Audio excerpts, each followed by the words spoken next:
ആലപ്പുഴ, തിരുവനന്തപുരം, കോഴിക്കോട് തുടങ്ങി വ്യത്യസ്ത ജില്ലകളിലെ വിവിധ പ്രദേശങ്ങളിൽ കുറുവാ സംഘം എത്തിയെന്ന അവകാശവാദത്തോടെ ചില ദൃശ്യങ്ങൾ സമൂഹ മാധ്യമങ്ങളിൽ പ്രചരിക്കുന്നുണ്ട്. എന്താണ് ഈ പ്രചാരണത്തിന് പിന്നിലെ സത്യാവസ്ഥ? ഈ പ്രചാരണം തെറ്റിദ്ധരിപ്പിക്കുന്നതാണ്. പ്രചരിക്കുന്ന ദൃശ്യങ്ങൾ കുറുവ മോഷണ സംഘത്തിന്റേതല്ല.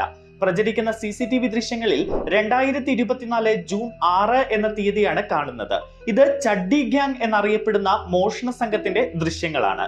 കർണാടകയിലെ മാണ്ടിയിൽ ഇത്തരം സംഭവങ്ങൾ വ്യാപകമാകുന്നു എന്ന തരത്തിൽ ന്യൂസ് 18 കന്നഡ അവരുടെ യൂട്യൂബിലും വെബ്സൈറ്റിലും ഇതുമായി ബന്ധപ്പെട്ട റിപ്പോർട്ടുകൾ നൽകിയിട്ടുണ്ട്. ദൃശ്യങ്ങൾ മാണ്ടിയിലേതാണ് എന്നതിന് സ്ഥിരീകരണമില്ല എങ്കിലും ഉത്തരേന്ത്യയിലെ ചഡ്ഡി ഗ്യാങ് എന്നറിയപ്പെടുന്ന മോഷണ സംഘമാണ് വീഡിയോയിലുള്ളത് എന്ന് വ്യക്തം. എന്നാൽ ഈ സംഘം കേരളത്തിലെത്തിയതായി റിപ്പോർട്ടുകളില്ല എന്ന് ആലപ്പുഴ ജില്ലാ പോലീസ് മേധാവിയുടെ ഓഫീസ് സ്ഥിരീകരിച്ചു. കുറുവ മോഷണ സംഘം കേരളത്തിൽ വീടാക്രമിക്കുന്ന ദൃശ്യങ്ങൾ എന്ന പേരിൽ പ്രചരിക്കുന്ന ഈ പോസ്റ്റുകൾ അടിസ്ഥാനരഹിതമാണ്.